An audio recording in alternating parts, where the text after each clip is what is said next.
Rabbi shrah li sadri wa yassir li amri wahlul 'uqdatam min lisani yafqahu qawli. Yang terhormat Bapak Ustadz Egi Ahmad Juwaini, SPDI, dan teman-teman seperjuangan yang saya cintai dan saya banggakan. Pertama-tama marilah kita panjatkan puji serta syukur kehadirat Allah Subhanahu wa taala karena atas limpahan rezekinya sehingga kita dapat berkumpul pada hari ini dalam keadaan sehat walafiat. Tak lupa pula salawat serta salam mari kita panjatkan kepada Nabi besar kita, Nabi Muhammad SAW, kepada keluarganya, sahabatnya, tabi'innya, dan semoga sampai kepada kita semua pada hari ini. Teman-teman, pada kesempatan kali ini kami akan memaparkan susunan acara Smart bulan Ramadan, di antaranya yang pertama pembukaan, yang kedua pembacaan ayat suci Al-Quran, yang ketiga penyampaian materi, dan yang keempat penutup. Untuk memasuki acara yang pertama, mari kita buka acara ini dengan membaca basmalah bersama-sama. Bismillahirrahmanirrahim. Semoga dengan membaca bacaan tadi acara hari ini berjalan dengan lancar. Amin ya Allah ya Rabbal Alamin. Selanjutnya, acara yang kedua adalah pembacaan ayat suci Al-Quran yang akan dibacakan oleh Nida Wafa Aisyah dan Syahda Rifia. Kepadanya kami persilahkan. Assalamualaikum warahmatullahi wabarakatuh.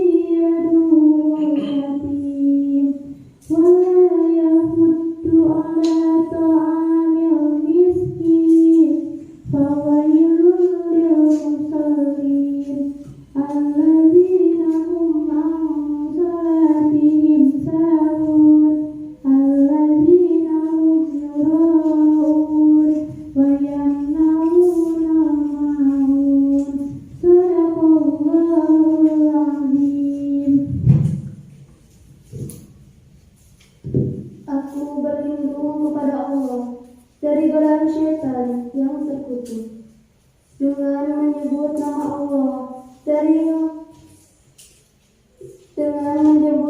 Allah yang Maha Pengasih, Maha Penyayang.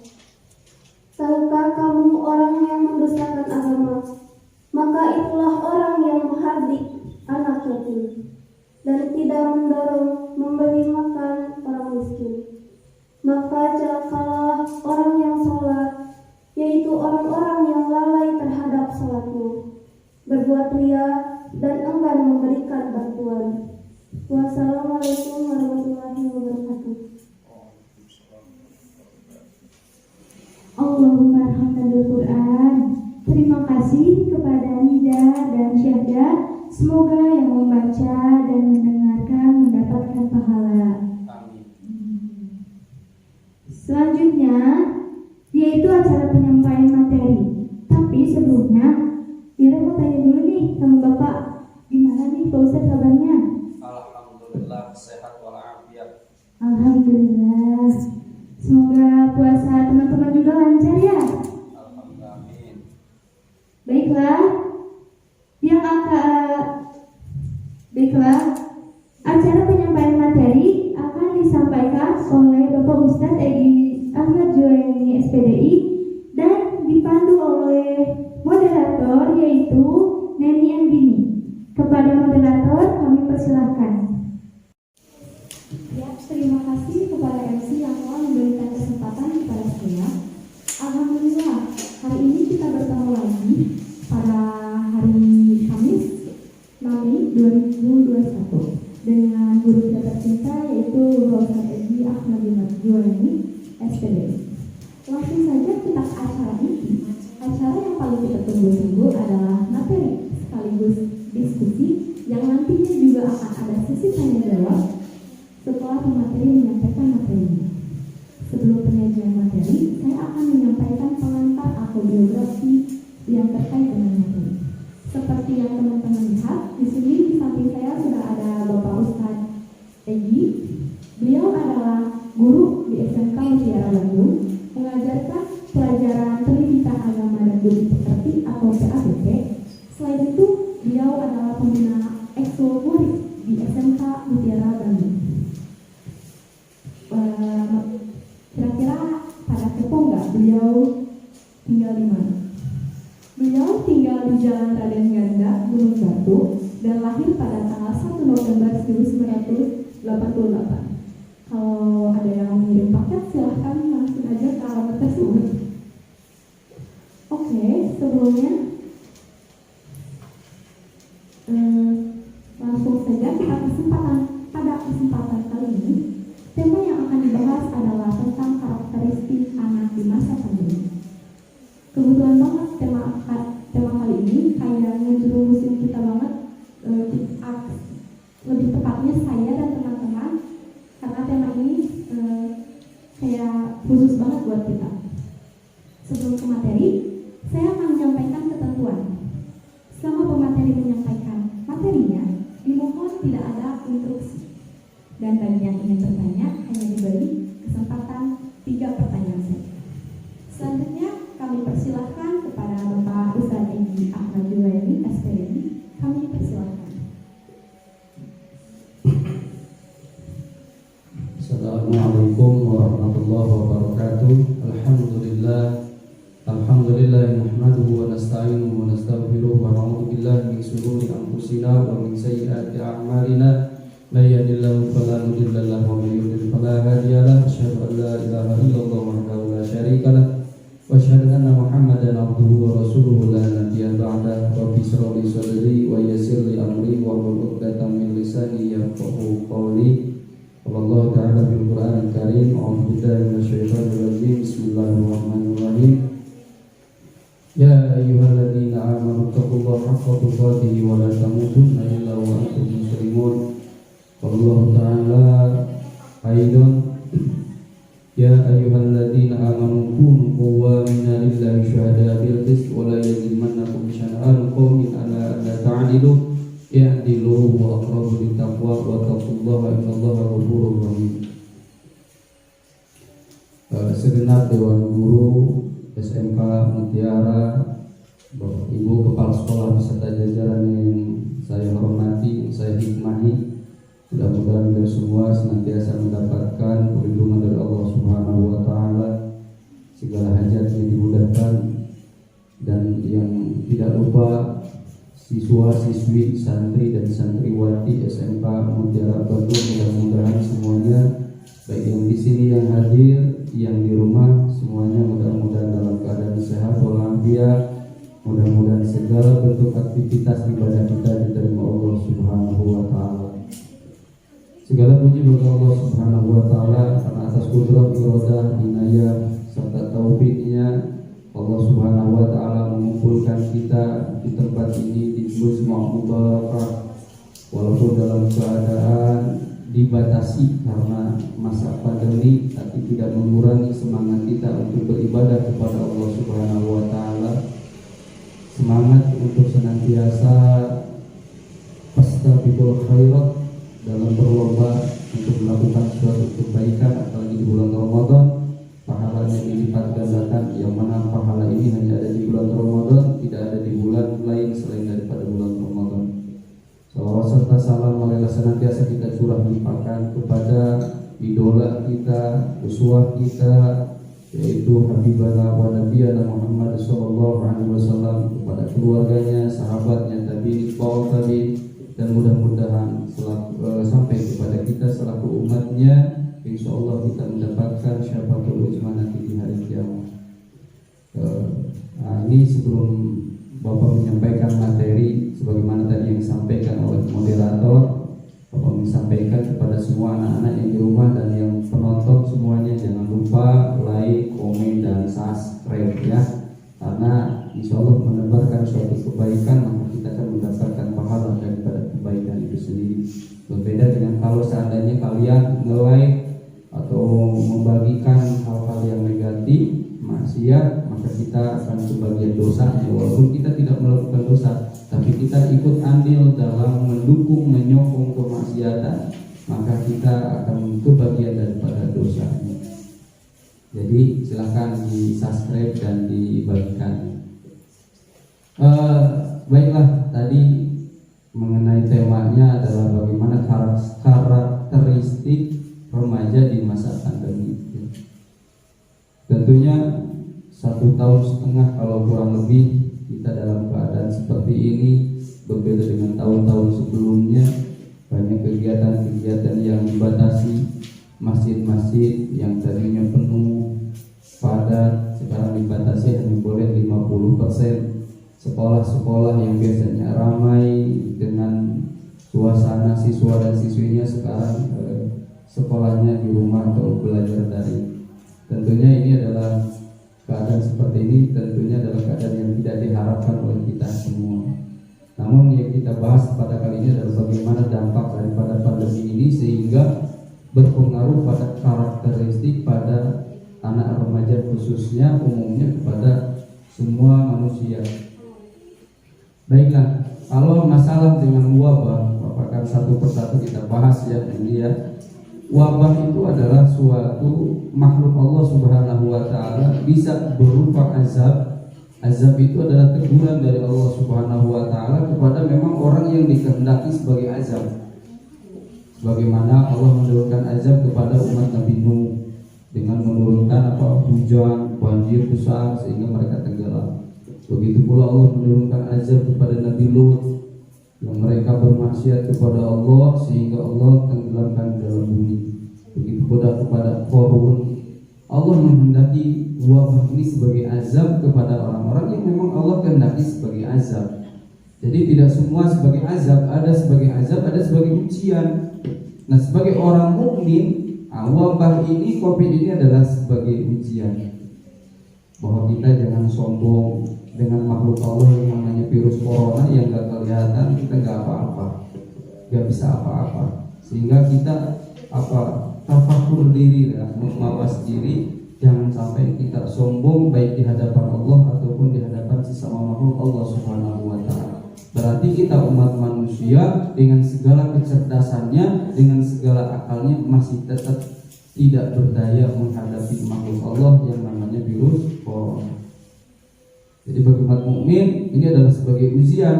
Kalau dia sabar, kalau dia mampu menerima dengan keadaan ujian tersebut, kalau sana ini contoh nih ya, ini ya. Di zaman Rasulullah itu pernah terjadi wabah. Begitu pula masjid-masjid tidak boleh, artinya membatasi perkumpulan. Yang di luar Madinah gak boleh masuk ke Madinah, yang dari Madinah gak boleh keluar daripada kota Madinah, atau istilah sekarang disebutnya apa? Lockdown. Ya, lockdown gitu. Atau pembatasan gitu ya. Kenapa? Karena zaman Rasul terjadi. Kalau dia seandainya meninggal karena wabah tersebut, ini bagi orang mukmin. Kalau dia meninggal karena wabah corona, lalu dia bersabar, tidak berkerumun, artinya mengikuti protokol kesehatan. Dia bersabar memenuhi itu sampai dia meninggal, maka kata Nabi Shallallahu Alaihi Wasallam dia mati syahid. Jadi bagi orang mukmin nggak ada jeleknya wabah ini bisa mendatangkan jalan untuk menuju surga Allah Subhanahu wa taala kalau dia mampu bersabar. Jadi wabah ini adalah sebagai azab hanya kepada orang-orang kafir, hanya kepada orang-orang yang memang bermaksiat kepada Allah Subhanahu wa taala. Kepada orang mukmin ini adalah suatu kebaikan, suatu ujian yang kalau kita sabar maka pahalanya adalah mati syahid. Bagaimana karakteristik remaja yang diakibatkan daripada pandemi ini? Tentunya pemerintah sudah dengan upaya sekeras mungkin untuk mencegah daripada penyebaran virus atau wabah ini. Tapi yang menjadi catatan adalah kenapa pemerintah ini fokus kepada imunitas. kan gitu kan? Kenapa pemerintah itu membatasi ini dengan apa sekarang vaksin, dengan pengobatan lain sebagaimana yang telah dilakukan oleh pemerintah dengan berbagai upayanya, bahkan tidak sedikit biaya yang dikeluarkan sampai triliunan, bukan hanya 1 juta 2 juta tapi triliunan. Kita perlu ketahui bahwa COVID ini penyakit dohir. Makanya Imam Al-Ghazali penyakit itu terbagi menjadi 2, ada penyakit dohir, ada penyakit batin. Yang sekarang dilakukan oleh pemerintah hanya usaha menghilangkan penyakit dohir, tetapi tidak sempat atau tidak ada upaya untuk bagaimana menghilangkan penyakit batin. Padahal penyakit batin lebih dahsyat akibatnya, lebih buruk akibatnya daripada penyakit dohir. Bapak tanya, kalau misalkan ada orang meninggal gara-gara kanker, kira-kira gara-gara kanker bisa masuk neraka mual? Mual kan? Maksudnya gimana? Di dalam neraka mual ditanya ke malaikat, mana masuk neraka gara-gara kanker? Kamu masuk neraka gara-gara COVID, mual itu kan? Ya artinya apa? Penyakit dohir itu tidak berpengaruh kepada akhirat. Justru kalau kita sabar, kita mampu menerima ujian ini, justru kita mendapatkan pahala, mati syahid. Tetapi kenapa pemerintah itu lebih lebih pada dohirnya itu, kenapa batinnya? Sehingga banyaklah kenakalan remaja itu meningkat, sekolah diliburkan, ngaji dibatasi, sehingga kenakalan itu bukannya menurun, bukannya tambah baik. Generasi di Indonesia ini justru malah tambah buruk. Sekarang kebanyakan bukan belajarnya itu kan daring ya. Berapa persen siswa dari seluruh Indonesia yang mengikuti belajar daring? Bahkan kata orang tua bukan daring tinggi kalau orang tua belum kuota, belum apalagi menyikapi anak-anak yang susah. Karena kan kalau di rumah kan beda dengan di sekolah. Anak biasanya lebih nurut kepada gurunya ketimbang daripada orang tuanya, sehingga orang tuanya jadi darah tinggi. Itu kan dampaknya luar biasa. Bahkan angka perceraian di kantor urusan agama selama masa pandemi itu meningkat sampai 100%. Jadi kalau 1 tahun ini biasanya 50 orang, karena pandemi bisa jadi 100 orang. Akibat ini banyak akibat buruk yang diakibatkan daripada pandemi ini. Berbicara tentang karakteristik ini ya, jadi sudah dibahas sedikit. Jadi bukan tambah baik, justru tambah buruk. Akibat apa? Anak-anak sekarang lebih banyak meluangkan waktu untuk di gadgetnya. Di gadget itu kan akses internet bebas, bisa melihat website yang haram atau yang tidak baik, main game dan lain sebagainya. Nah, ini berpengaruh daripada akibat pandemi ini. Kata Imam Al-Ghazali, ada 3 perbedaan antara penyakit dohir dan penyakit batin. Apa satu perbedaannya? Penyakit dohir itu banyak dokternya. Sekarang ya virus corona ya dokter mati. Ada ahlinya. Penyakit mata ada dokternya enggak? Ada. Penyakit jantung ada dokternya? Ada. Semua penyakit dohir ada ahlinya, ada bidangnya. Tapi ayat ke dokter anu bisa menyembuhkan penyakit sombong. Ayat coba. Anak atau itu dokter spesialis ria atau dokter spesialis iri, kan gak ada. Nah, inilah perbedaannya. Jadi satu kata Imam Al-Ghazali, kalau penyakit dohir itu banyak dokternya. Kalau penyakit batin apa dong dokternya? 1 agama, 2 kemauan dirinya untuk berubah. Jadi 1 agama itu mendekatkan diri kepada Allah, ngaji, tadarus Al-Quran, itu akan membantu karakteristik yang baik. Dengan ngaji kita tahu ilmu, kita tahu hukum, sehingga kita tidak keluar daripada syariat agama. Kan gitu. Jadi kalau anak remaja sekarang dibatasi ngajinya, dibatasi sekolahnya, nah ini menjadi apa? Karakternya tidak terbatasi, tidak bisa dibendung, sehingga sulit untuk mengarahkannya. Ini dampak buruk daripada pandemi ini. Itu yang pertama perbedaannya. Yang kedua yang menjadi perbedaannya kata Imam Al-Ghazali adalah apa? Kalau penyakit dohir itu yang punya penyakit lebih tahu. Nah, ini pernah sakit ini? Pernah. Sakit tidak? Orang lain merasakan tidak? Tidak. Malah mengejek, karaos kan gitu. Karena orang lain tidak merasakan apa yang kita rasakan. Itulah penyakit dohir.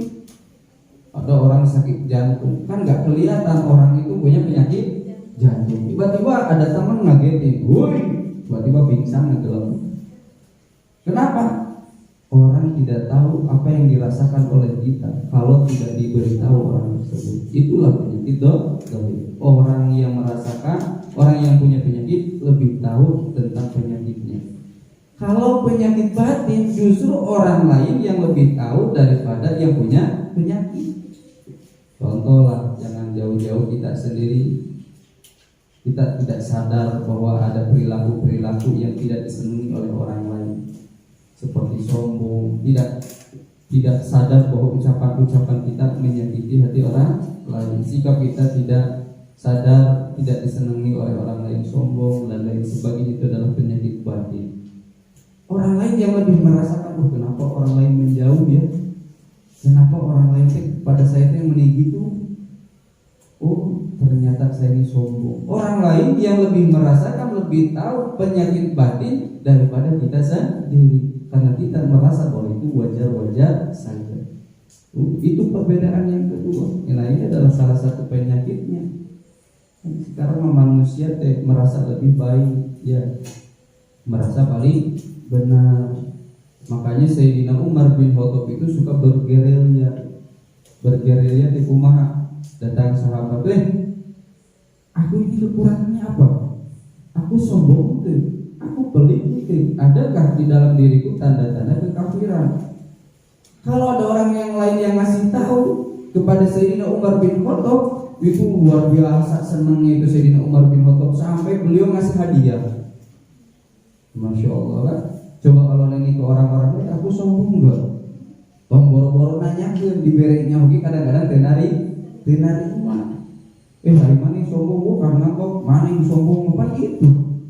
Beda dengan Sayyidina Umar bin Khattab. Ketika ditunjuk menjadi khalifah pengganti daripada Abu Bakar, Sayyidina Umar bin Khattab itu enggak mau jadi khalifah kalau tidak ada orang lain yang berani kepadaku. Akhirnya ada salah satu orang yang berani. Kalau seandainya aku salah, ada yang berani menegur, maka aku siap.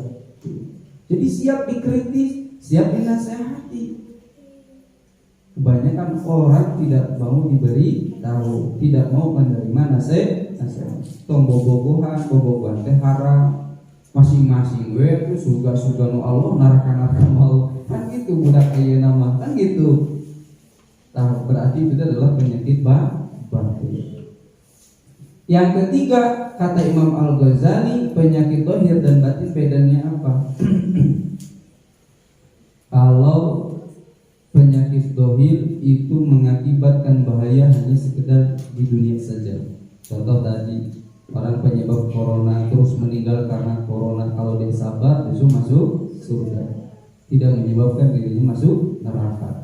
Penyakit jantung, wanitanya ku malaikat maneh penyakit jantung wayang asup neraka.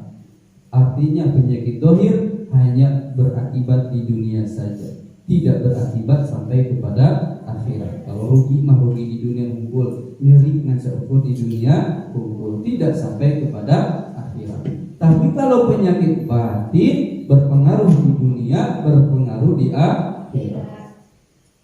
Susah lihat orang senang lihat orang susah.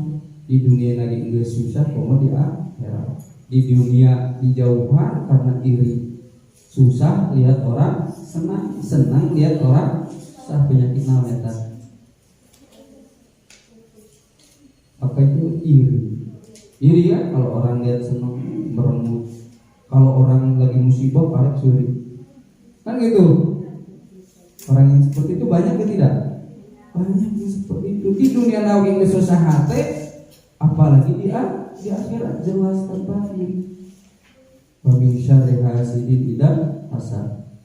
ya, berlindung kepada Allah dari kejahatan orang yang dengki. Orang yang sombong di dunia banyak temannya apa tidak? Tidak. Di dunia dijauhan, di akhirat jelas tempatnya di neraka. Sebab ari ngaranna sombong mah warisana setan, barang demi setan. Tuh, coba dohir eta celaka di dunia, batin celaka di akhirat. Kalau dohir hanya di dunia, tapi kalau batin bukan hanya di dunia tapi sampai di akhirat. Oleh karena itu jadikanlah Ramadan ini menjadikan suatu momen tarbiyah, pendidikan, menjadikan suatu pelajaran untuk bagaimana kita mengendalikan hawa nafsu kita. Jangan sampai dengan hawa nafsu kita terjerumus kepada hal-hal negatif yang mendatangkan murka Allah Subhanahu wa ta'ala. Baiklah, itu yang dapat Bapak sampaikan. Kita kembangkan materi ini dengan pertanyaan-pertanyaannya. Terima kasih. Silakan.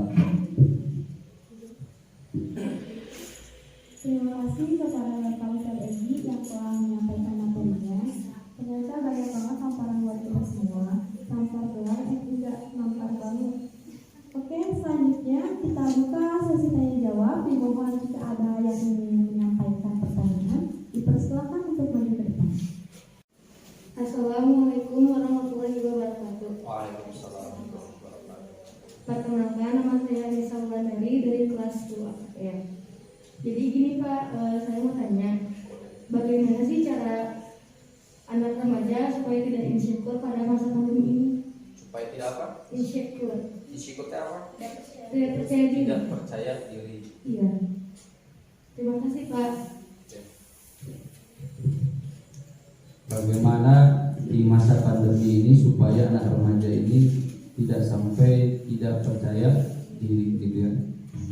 Bahwa kita tahu setiap manusia itu di hadapan Allah sama.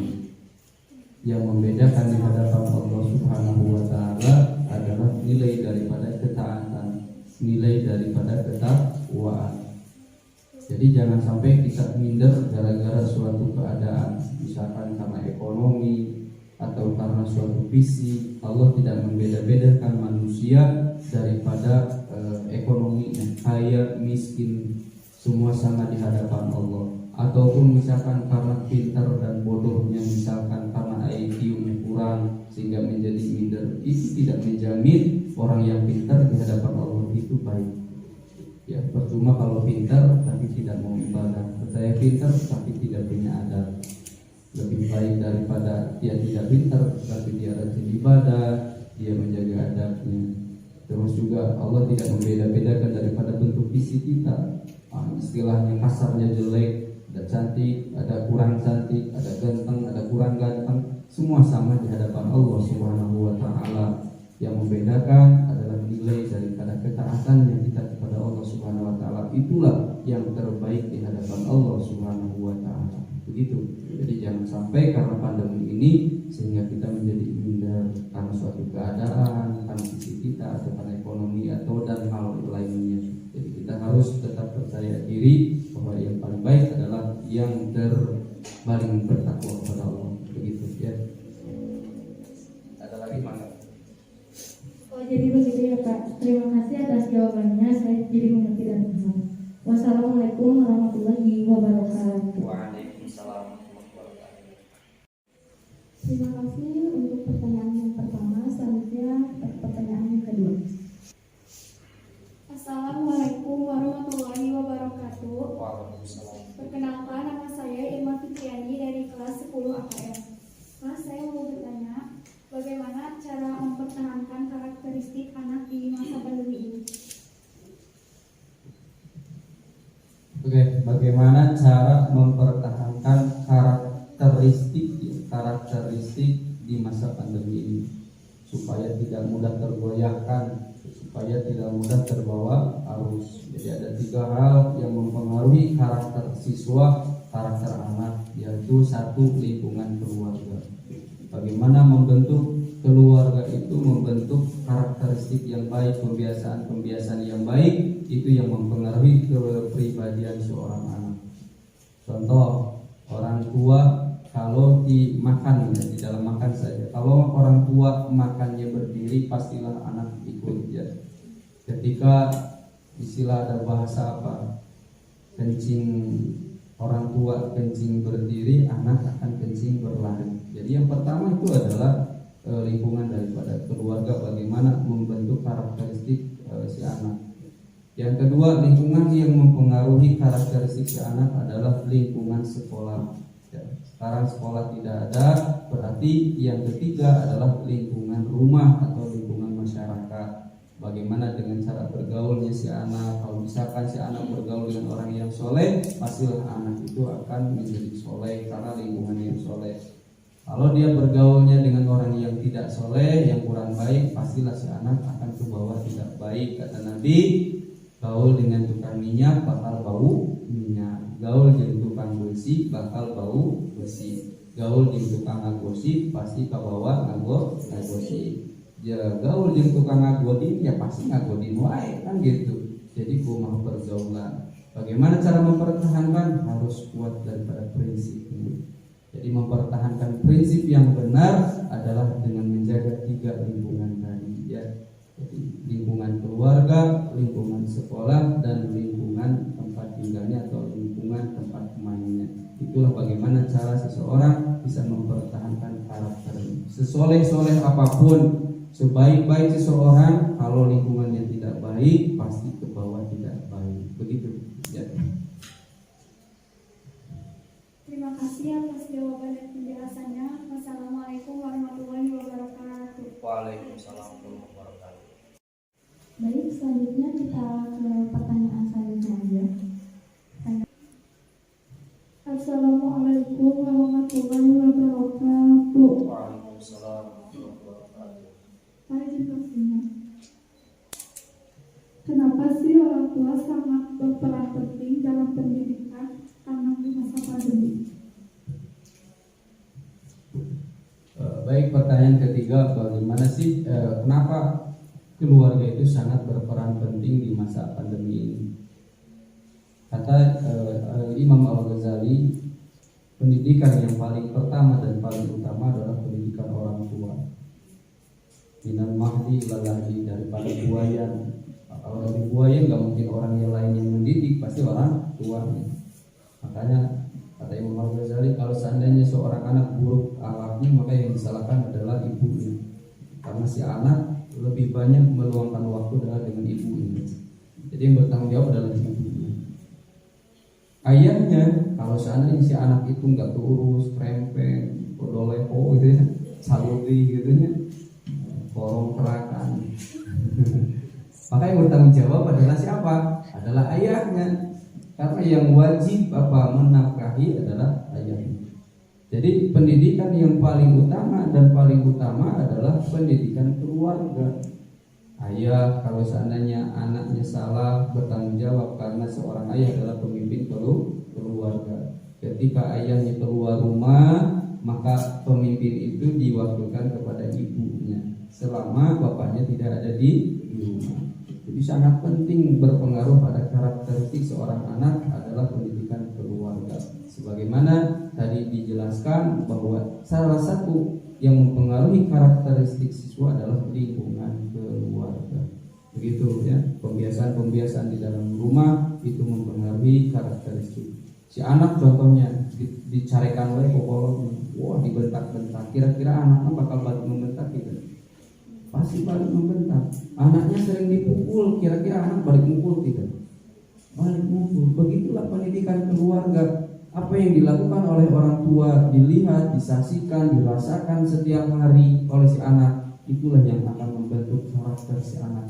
Bagaimana caranya supaya anak itu baik? Maka didiklah dengan kasih sayang, didiklah dengan penuh kelembutan, maka si anak akan tumbuh dengan rasa penuh kasih sayang, penuh dengan kelembutan, bukan dengan kekerasan. Begitu ya, jadi Rasul pernah menegur, ada sahabat punya anaknya 10, satu pun belum pernah ada yang dicium oleh bapaknya.